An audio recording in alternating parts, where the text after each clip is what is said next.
See a problem as a challenge, but know that that challenge can be solved. It can be solved if you go through all the different stages. It will give you an opportunity at every stage Put to it think of off. a solution.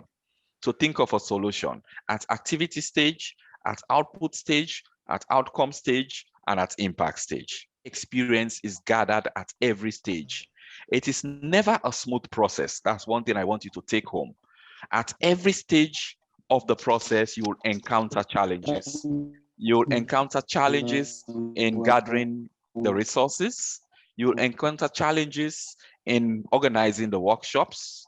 You'll encounter challenges at outcome level. You'll encounter challenges even at impact level.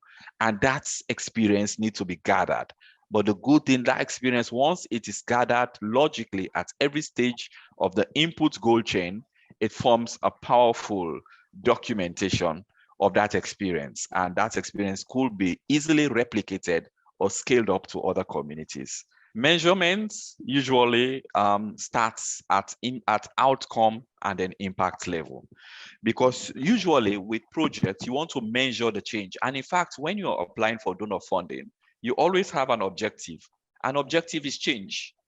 An objective is always written to ensure you want to convince the donor that you are able to solve the problem. And your objective is written in such a way that you're convincing the donor that you solve the problem, right? And so because of that, you've now been able to, through this input goal chain, break out that objective, that this is what I want to do. And at every stage, this is what happens in order to achieve my objective. So when it comes to measurement, you have what they call indicators. Indicators are pointers, which enables you to measure progress.